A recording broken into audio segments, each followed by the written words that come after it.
Reka tubaramutse cyane mu nshuti zacu zakadasohoka mu dukurikirana uko bukeye uko bwije.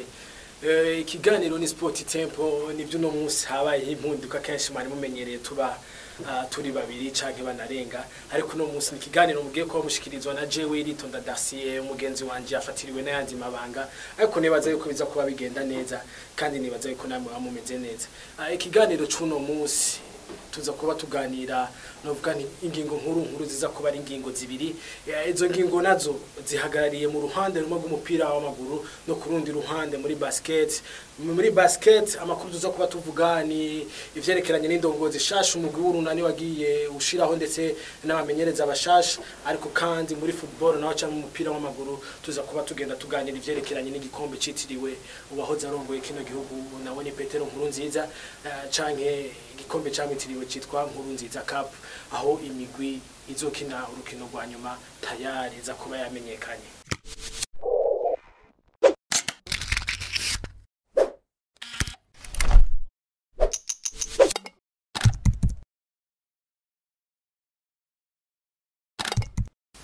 Nkuko nagenda bivuga rero mu ngingo nkuru ziza kuba zigize kino kiganiro cuno munsi, reka duhere mu ruhande rw'umupira w'amaguru aho imigwi ibiri izokina urukino rwa nyuma rw'ihiganwa igikombe citiriwe Nkurunziza.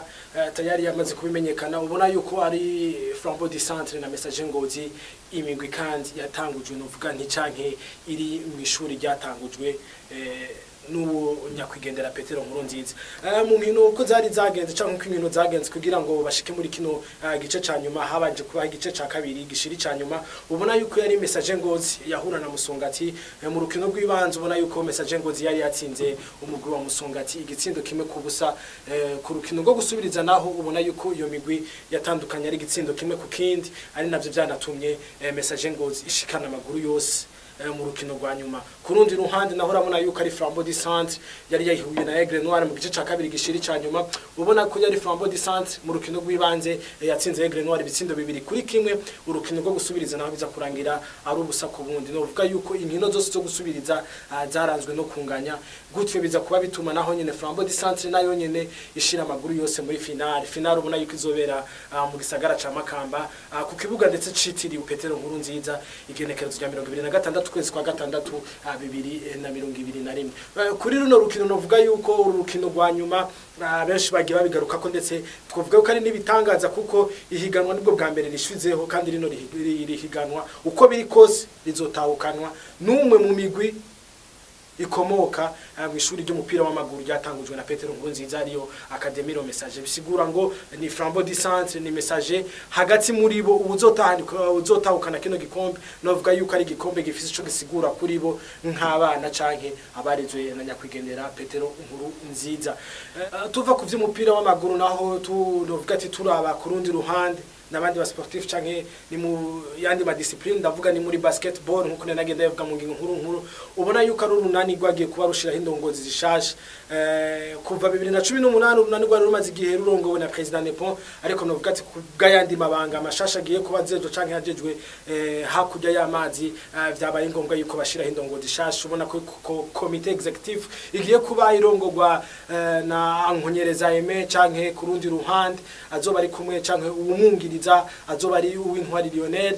Secrétaire général ni Mutekano Fabrice, ujejwe by'ubutunzi naho urabona yuko ari Mboniza na Hervé.